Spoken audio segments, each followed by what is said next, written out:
Hey, Brother DeBry, this is Rhett McDermott and Nate Petersen giving you our Week 18 presentation. And we'd like to go over now what we've learned here up to this point in the class. So starting off, you want us to talk about the 7-step development method, or method development process. And that 7-step process is outlined here on the slide.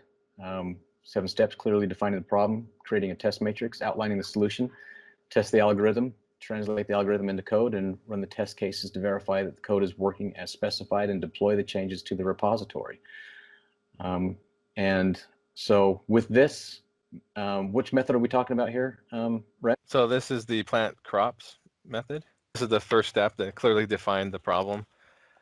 This needs to allocate seed for the next year's crop, and just explains that this is based on how many acres of land the player has, make sure that the city has that much land. So it's looking for those variables, and so it just gives an idea of what those variables mean. One person can take care of 10 acres, and then it makes sure that the city has enough wheat in storage to plant that many acres.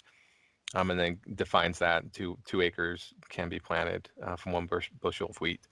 And then we just move on to the next step. And the next step is creating the test matrix, and the test matrix has valid inputs, invalid inputs, and boundary inputs, like to the extreme of either the one end or the other of what the method is supposed to do. And the valid inputs are ones that we expect a positive output, and invalid inputs will give us a negative output. And that way we can test the method against all these valid and invalid inputs in the boundaries on the extreme ends of the inputs. And then that's step 2. So this is step 3. This is the outline. So this just shows just kind of how we decided to put the program together, the purpose of it, what it's called, the parameters. And what we're looking for, what for it to return, and then the preconditions. Yeah, and so the next step is to test the algorithm, and this is where we put in the user input, and then the acres planted, the acres owned has to be greater than or equal to the acres planted. The population has to be greater than or equal to the acres planted divided by 10. And the wheat in store has to be greater than or equal to the acres planted divided by 2. Then acres planted divided by 2. Then wheat in store equals wheat in store subtract acres planted divided by 2. So this is the algorithm that actually gets translated into code once the method is coded up and put into the class file. And so this is just kind of just a visual of the algorithm, and then it being converted into the code on the right. So you can kind of see that each piece of it has been converted into an if statement, and we've created the variables for each item that we need from the algorithm. And then in step 6. And in step 6, oh, go ahead, Rhett. Sorry. Oh, sorry. No, yeah, no problem. I was just gonna point out that this is the just screenshot of the test cases, just showing that the algorithm is working. Each piece of the test case, which is related to the test matrix, shows that each piece of the test matrix passes and is functioning. And then final step is after you've written the code, written the method in your class file, is to deploy the changes to the repository. And this screenshot obviously shows what we do to push that up to our repository, and because NetBeans has the Git methods built right in, it's easy to do that. Just do it on the contextual menu of the Git and then remote, and then push it up, and then it's up there in the repository for the other developers on the team to bring down and having their local code base to make sure everything works locally as well. And so Nate, on this one, the commit would probably need to be one thing that is done first as well. Right. Yeah. That's the first thing. You got to commit the change to your local repository, and then push the change to your remote repository. So, right. Okay. Because the commit is where you put the comments for what you changed in the in the most recent push you do. So you got to put your comments in there to make sure everybody knows what's going on, what you did on whatever lines of code and stuff, and then that commit will follow the code as you push it up to the repository, so everybody can read the comments you make on the changes that you make to the file. So okay, and so the next piece here is the Java select statements. So these three Java select statements are the if statement, the if else statement, and the switch statement. And so it just has a description here. The if statement it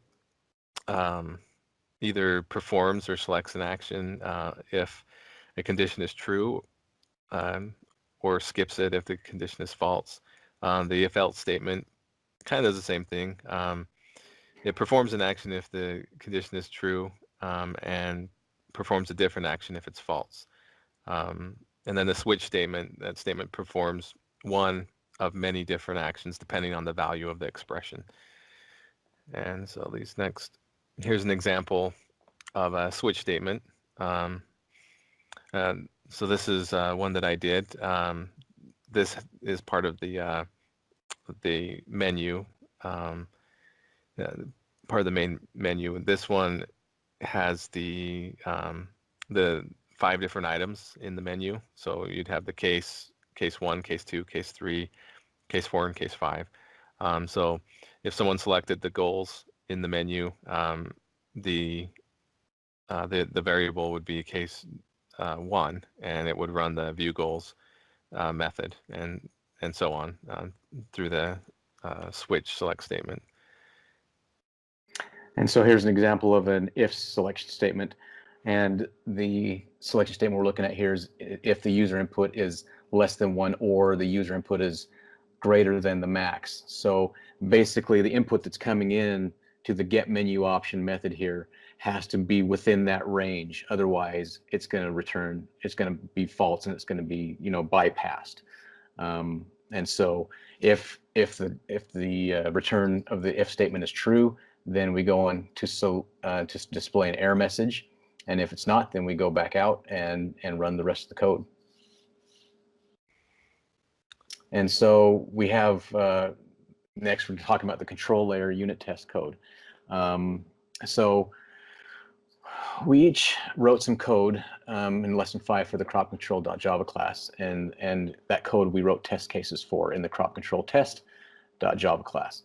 And the 3 methods that were written in the controller were the feed people, the plant crops, and set offering. Each member of our team at the time took one of those methods and wrote that in the controller.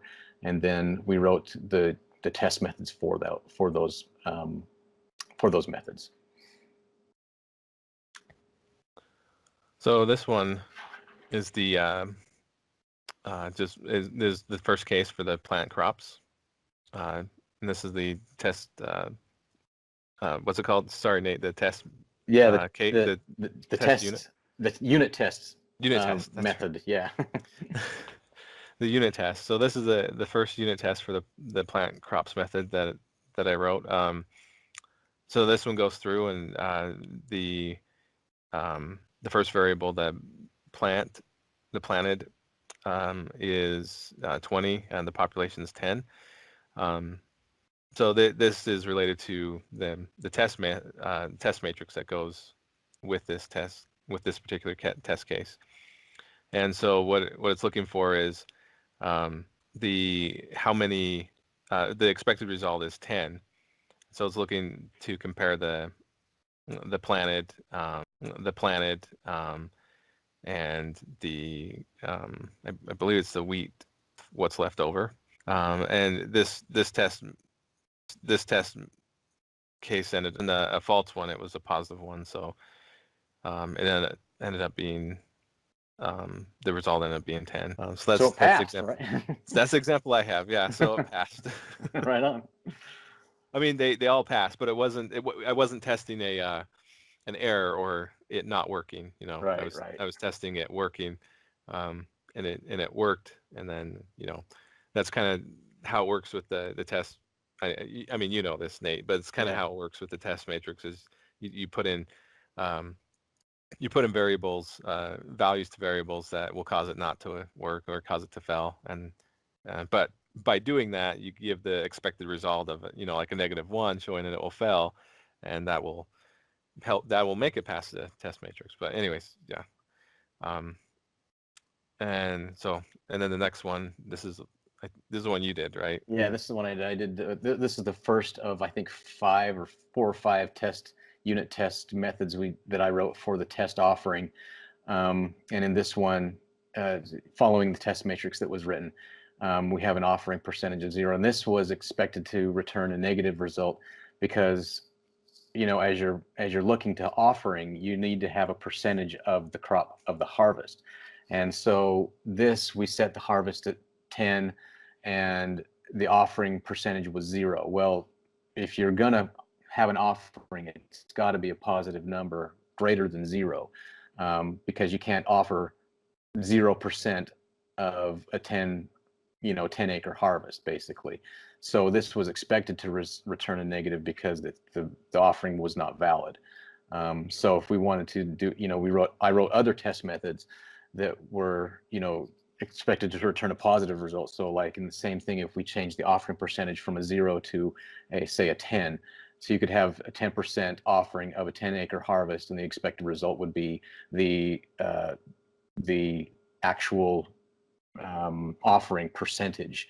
So it should return a positive number. In that case, it would have returned a 10. So all the test cases obviously passed here, and the method was valid in all circumstances that it was tested against. So this next slide shows the concepts of variable scope and lifespan. So these are just different points that is the scope of a variable in Java. The scope defines a variable where a variable can be referenced and used, and how the scope of the variable is determined in Java. The scope of a variable is confined to the block that the variable is defined within, in the class scope, function scope, if statement, etc.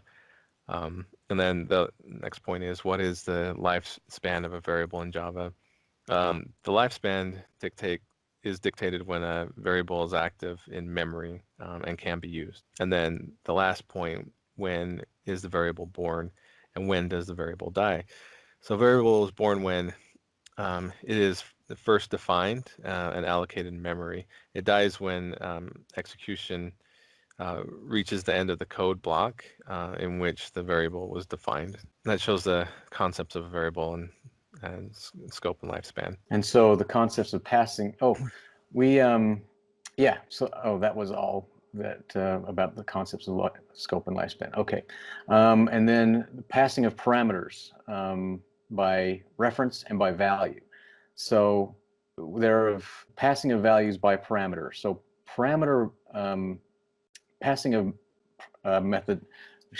passing parameters by value is confined to primitive data types.